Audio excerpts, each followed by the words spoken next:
एक कुत्ता गली में मारा घूमता है, एक कुत्ता कार में घूमता है। वो प्रारब्ध, मनुष्य नहीं। मनुष्य में दो, भाग्य और कर्म, दोनों के लिए रखा गया है। अगर हमारा भाग्य जोरदार पड़ गया तो हमारे कर्म फेल हो जाएंगे, और कर्म जोरदार पड़ गया तो भाग्य को दबा देगा। ये फाइनल का मनुष्य जन्म है। इसमें ये केवल नहीं कि प्रारब्ध में जो लिखा है वही होगा, आगे कुछ हो नहीं सकता। कि मनुष्य जन्म की दुर्लभता सिद्ध नहीं होती। मनुष्य जन्म की दुर्लभता शास्त्रों में गाई गई है। दुर्लभो मानुषो देखो, क्या दुर्लभता है।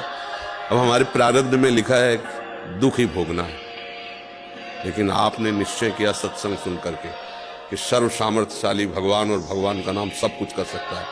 अब सब कुछ बदल जाएगा, आपका प्रारब्ध बदल जाएगा, सब बदल जाएगा। जैसे मार्कंडेय नाम के एक ऋषि थे, तो उनके पिताजी बहुत बड़े ज्योतिषाचार्य ब्रह्म ऋषि थे। तो जे ही वो पैदा हुए तो कुंडली बनाई, तो उसमें लिखा था 5 वर्ष की आयु। बड़े चिंतित हुए क्योंकि बड़ी तपस्या के बाद ऐसा पुत्र हुआ और 5 वर्ष जिएगा। प्रारब्ध 5 वर्ष का था। तो उनका मनुष्य जन्म केवल प्रारब्ध के अधीन नहीं है, उपाय के भी अधीन है। कर्म का मतलब उपाय भी करें हम उसका। तो उन्होंने विचार किया कि इस प्रारब्ध को केवल भगवान या भगवान का कोई प्रेमी महात्मा ही बदल सकता है, दूसरा कोई। तो जैसे जैसे वो सयाने होते गए, एक एक दिन वो नोट करते पिता है। जब वो थोड़ा सा 3-4 के बीच की अवस्था है तो उनका बेटा मेरी एक बात मानो, ये गंगा के किनारे जितने भी कोई ऋषि महात्मा संत दिखा, सबको साष्टांग प्रणाम करो। अब वो बालक थे, अब संतों को प्रणाम करने की उन्होंने, क्योंकि जानते थे कि संतों की कृपा दृष्टि पड़ जाए तो प्रारब्ध का नाश हो सकता है। अब गुप्त रूप से सनक सनंदन सनातन सनत कुमार भी विचरण ही करते रहते, तो मार्कंडेय जी सबको प्रणाम करते थे। तो सब करुणा भरी, भगवान तुम पर दया करें। बच्चा जैसे कोई प्रणाम, आप सब प्रणाम करो तो उतना हृदय नहीं, लेकिन अगर छोटा बच्चा तो एकदम उसकी तरफ दृष्टि जाएगी, राधा राधा राधा राधा। एक छोटा बच्चा है, प्रणाम कर रहा है 3-3.5 वर्ष का, तो वो सब संत। और वो चुपचाप बैठ करके देखा करते थे उनके पिता कि किसी ऐसे महापुरुष का आगमन हो जो सृष्टि पर शासन करने की सामर्थ्य रखता हो, तभी प्रारब्ध बदल सकता है। छोटी मोटी तपस्या वाले से प्रारब्ध थोड़ी बढ़ता है। उन्होंने देखा ये चारों तो कुमार हैं, सनक सनंदन सनातन सनत कुमार, जो साष्टांग किया तो वो एकदम, वो भी 5 वर्ष की अवस्था में रहते हैं हर समय। उन्होंने कहा चिरंजीवी भव। बस वो खड़े हो गए, बोले महाराज ये अभागा चिरंजीवी लायक नहीं है। इसके प्रारब्ध में 5 वर्ष की आयु लिखी और चौथा भी पूर्ण होने जा रहा है, कुछ समय का जीवन है। सनकादिक ने कहा जो चिरंजीवी भव तो चिरंजीवी भव। हमने उसका भाग्य देख के थोड़ी बोला, उसका आचरण देख के बोला। एक छोटा बालक संतों के चरणों में लेट रहा है, ये चिरंजीवी लायक ही है।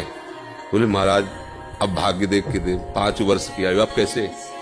तो उनका हम वो तिथि वो तारीख तुम निकालना, और उस तारीख को हम भी आएंगे भगवान शंकर के मंदिर में, भगवान शंकर के लिंग को ऐसे गले लगवा के बैठालना, हम भी वहीं रहेंगे, देखते हैं कैसे मृत्यु ले जाएगी इस बालक को। ऐसा ही हुआ। अब संतों के बताए हुए मार्ग पर चलने वाले का मंगल ही होता है। तो वैसे चारों कुमार वहां विराजमान गुप्त रूप से।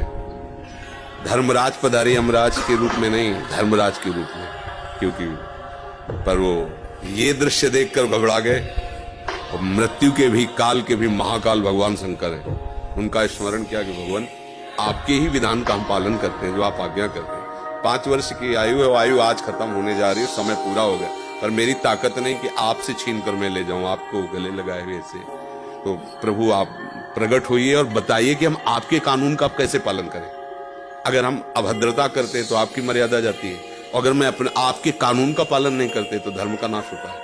तो भगवान शंकर प्रकट हुए और उन्होंने कहा कि तुम्हें कोई परेशानी की बात नहीं। 5 वर्ष की आयु है ना, मेरी आयु के 5 वर्ष इसको जोड़ लीजिए।